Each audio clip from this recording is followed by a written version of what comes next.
সত্যি আজকে বোকাটার ভিডিও দেখে মনে হচ্ছিল আর কত বোকামি করবে। এবং সেই লাস্টে লেকচার, এবং লেকচারগুলো যখন দিচ্ছিল না, প্রতিটা কথা শুনে মনে হচ্ছিল যেন টিনার কথাগুলো বলছে। মানে যেভাবে বলছিল, যে কথাগুলো নিজে বলতে চাইছিল, যেন সব কটাই মনে হচ্ছিল টিনার মুখের কথা। আমি বিয়ে করতে চাইনি, আমাকে বাবা মার অনুরোধে বিয়ে করতে হয়েছে, আমি বিয়ে করে ভুল করেছি। আহ, এই সমস্ত সমস্ত কথা যারা দেখার তারা তো দেখেছই। কাজেই আমি কিছু ভুল ভাবছি কিনা সেটা তোমরা ভালো বুঝতে পারবে। সত্যি আমার আজকে মনে হচ্ছিল যে কথাগুলো ও বলছে ও নিজের ক্ষেত্রে, সেগুলোই যেন টিনা বলছে। মানে আমাকে ধুলোয় লুটিয়ে দেওয়ার চেষ্টা করছিল, আমি যেন উঠে না দাঁড়াতে পারি তার চেষ্টা করছিল। সত্যিই কি তাই? সত্যি কি তাই? আবার আমি কতটা উন্নতি করতে পারি সেটা আমি দেখাবো, জীবনে আরও এগিয়ে যাব। এই সমস্তই তো টিনার ক্ষেত্রেই প্রযোজ্য। এখন কে ঘুরে দাঁড়িয়েছে? এ তো প্রথম থেকেই ফেভারে ছিল। কে এগেনস্টে ছিল? কাকে মাটিতে মিশিয়ে দেওয়া হয়েছিল? কাকে দিনের পর দিন কলুষিত করা হয়েছিল? Hello friends, welcome back to my channel. আশা করি সবাই ভালো আছেন এবং সুস্থ আছেন। তাহলে আমার চ্যানেলের ভিডিও ভালো লাগলে, নতুন হলে সাবস্ক্রাইব করে নেবেন, আর সঙ্গে লাইক কমেন্টস শেয়ার করে দেবেন। তো আমি যেটা বলতে এসেছি সেটা কন্টিনিউ করি। হ্যাঁ, আমাদের বোকা বাদরের কথা বলতে এসেছি। জীবনটা যে এইভাবে শুরু করেছিল, মানে মা বাবার সিদ্ধান্তে, মানে ও বলতে চাইছে, তাহলে ভুল তো করবেই সে। কারণ বিবাহ একটা বড় সিদ্ধান্ত।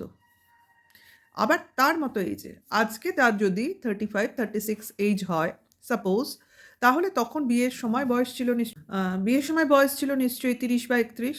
তাহলে সেটা নিশ্চয়ই খুব ছোট বয়স না। একটা বিবাহ উপযুক্ত ছেলের বয়স 28 প্লাসের পরই তো ধরে নেওয়া হয় সাধারণত। এর থেকে কম বয়সে বিয়ে করলেও করে ছেলেরা, কিন্তু 28 প্লাস একটা উপযুক্ত ছেলের বয়স ধরে নেওয়া হয়। আর 30 তো আরও ভালো। তাহলে সেই বয়সেও সে নাকি বিয়ের কথা ভাবেনি, তার বাবা মার অনুরোধে বিয়ে করেছে। নিশ্চয়ই করা উচিত হয়নি। আর যদিও বা করেছে, সে 5 বছর ধরে সংসার করেছে, তার মতে করেছে, দুজনে মিলে করেছে। তাহলে আজকে যখন এই দুরবস্থায়, এই অবস্থায় এসে পৌঁছেছে, তখন কি এই 5 বছর ধরে এতটুকু আম, এদের মধ্যে কোনো কানেকশন তৈরি হয়নি? হয়নি, সেটা তো আমরা দেখতেই পাচ্ছি, হয়নি। কারণ অপরপক্ষে যত না কাদা ছিটিয়েছে, এ পক্ষের কাদা ছেটানোটা অনেক বেশি। সেটা গোটা ওয়াইটি বসে বসে দেখেছে।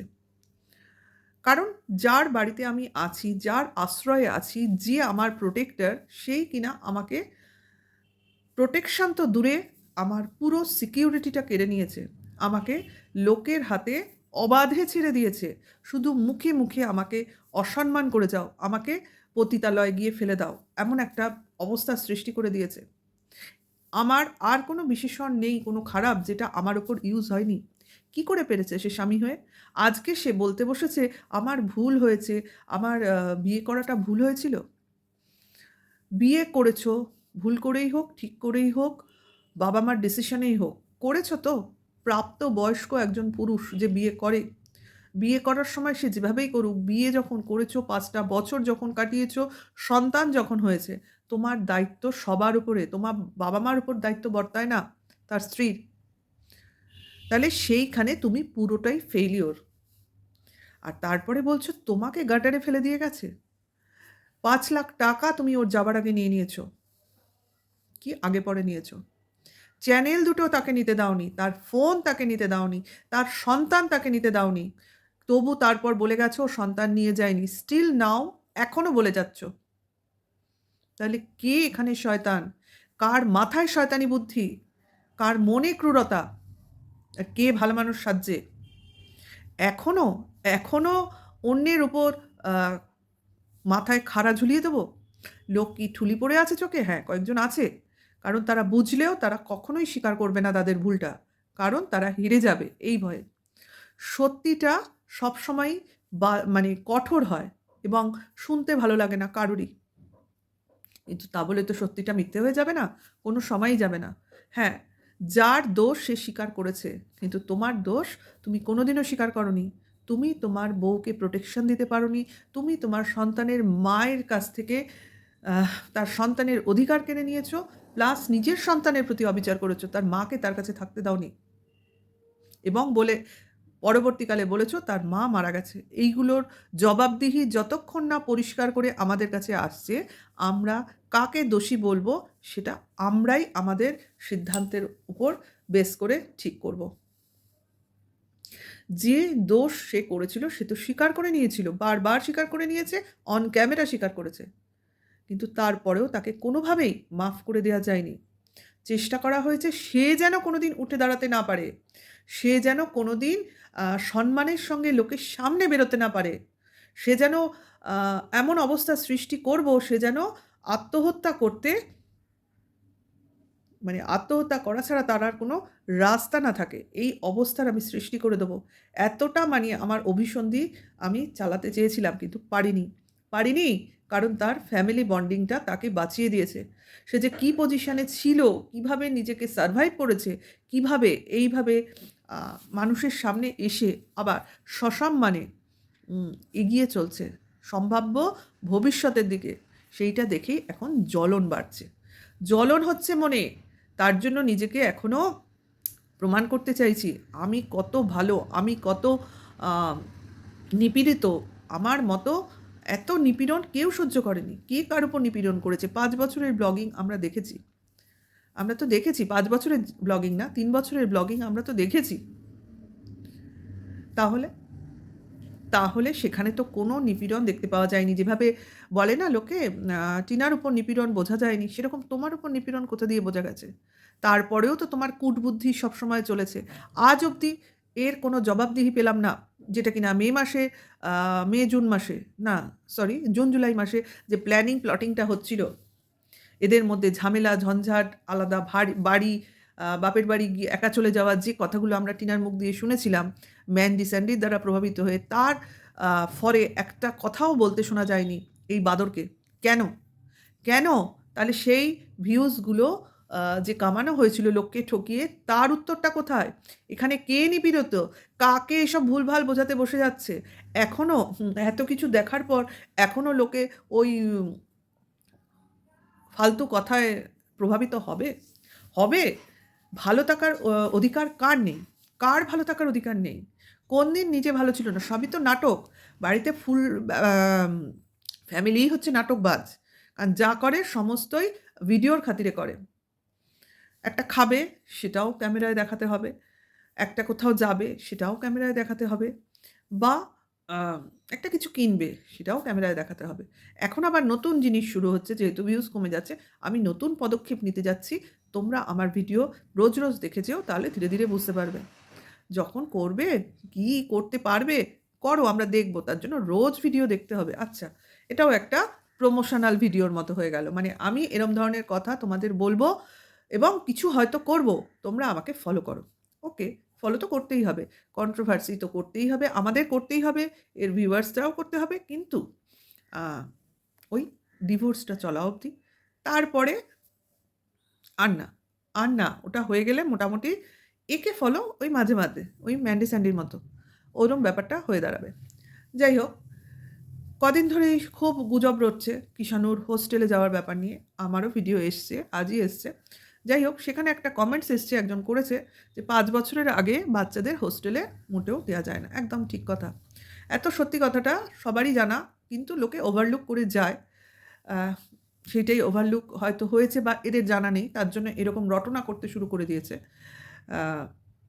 এই জিনিসটা যখন প্রচারের মধ্যে চলে আসবে তাহলেই বোঝা যাবে যে এরা কতটা মিথ্যাবাদী আর কতটা লোককে ফালতু কথা বলে একটা প্রচারে থাকতে চায়, এবং টিনাকে কতটা মানে হৃদয়হীন, অমানবিক।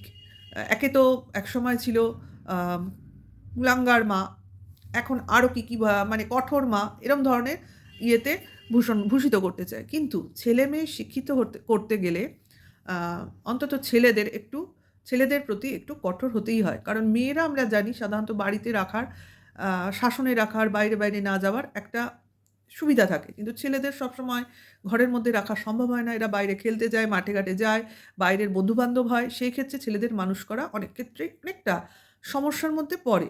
সেই জন্য অনেকে ছেলেদের হোস্টেলে বা বোর্ডিংয়ে রেখে পড়াশোনার চেষ্টা করে, যদি সে সুযোগ পায়। আমি বলব আর কোনো বোর্ডিং বা হোস্টেল নিয়ে নেবে তা তো নয়। তাকেও সেই মেধার পরিচয় দিতে হবে এবং খুব ছোট থেকেও দেয়া যায়, যারা একদম শুরু থেকে শুরু করে।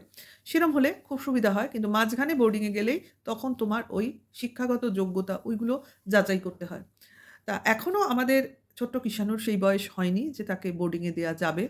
যদি এর সেই বয়স আসে, তখন তার বাবা-মা যতই আলাদা থাকুক, তখন তাদের কনসেন্টটা প্রয়োজন হয়ে পড়বে। শুধু মা নয়, সেক্ষেত্রে বাবার কনসেন্টও প্রয়োজন হবে। কাজেই শুধু মার নামে দুর্নাম রটিয়ে কোনো লাভ নেই। হ্যাঁ, সে চাইতেই পারে যে আমার ছেলে ভালো জায়গায় যাবে, ভালো পড়াশুনো করবে। অন্তত আমার মতে এরকম ব্লগিংয়ের লাইফ আ নিয়ে বাঁচবে না। কারণ ছেলেটা তো এখনই ক্যামেরা কনসার্ন হয়ে যাচ্ছে। ক্যামেরা দেখলেই দাঁড়িয়ে পড়ে। ক্যামেরার দিকেই তাকিয়ে থাকে, নিজেকে দেখতে থাকে, নিজের মতো নিজের জেস্চার গুলোকে ফলো করতে থাকে। মানে ক্যামেরার প্রতি একটা আকর্ষণ এখন থেকেই কিন্তু অনুভব করছে। তা করবে। এটা ওর দোষ নয়। বাড়িতে যা দেখবে ও সেটাই শিখবে। আর ছোটরা তো খুব তাড়াতাড়ি ক্যাপচার করে। তাই বলি, এত নিজের নিপীড়ন না বলে লোকের উপর যেটা হয়েছে সেটাও অনুভব করা দরকার। আমি নিজে যত না বলেছি, আমার চেলাচামুন্ডা দিয়ে আমি তার থেকে বেশি একে ধুলায় মিশিয়ে দিয়েছি। কী ভাবে নিজের বউকে বিশেষণে ভূষিত করা হয়েছে একটু মনে আছে নিশ্চয়ই? কী ভাষায়? তখনও একবারও মনে হয়নি যে এ তো আমার সাথে ৫ বছর সংসার করেছে। একে আমি এইরকমভাবে, এরা যদি না বলে, এদের আমি একটু রিকোয়েস্ট করি যে, "না, এভাবে বলো না।" সে গেছে চলে। আমার সাথে সংসার করতে চাইছে না। ঠিক আছে, আমি তাকে ছেড়ে দেবো। কারণ আমি তাকে একসময় ভালোবাসতাম। কই কখনো তো বলতে শুনিনি।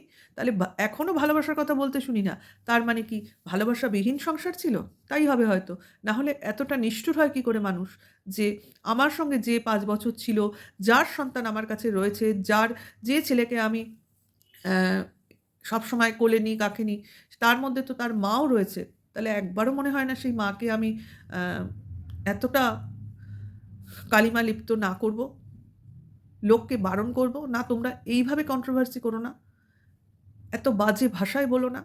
যেটুকু বলা, যেটুকু নিষ্ঠুর বা সাধারণ একটা ভদ্র ভাষায় যেভাবে কন্ট্রোভার্সি হয় সেইভাবে হোক। যেটা তোমরা ক্যামেরায় দেখোনি, যেটা জানো না সেটাকে নিয়ে বলো না। একবারও মনে হয়নি? আমরা কি দেখেছি এরা যা বলেছে সব কি ক্যামেরায় দেখা গেছে? দেখা গেছে কি? তাহলে?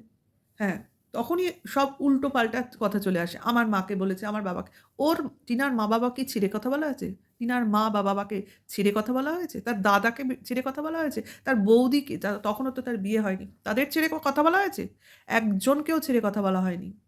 তাহলে এর বাবা-মা বা মাকেই বড় করে দেখা হচ্ছে কেন? এর বাবা-মা, আর তার বাবা-মা, দাদা-বৌদি নিজের নয়?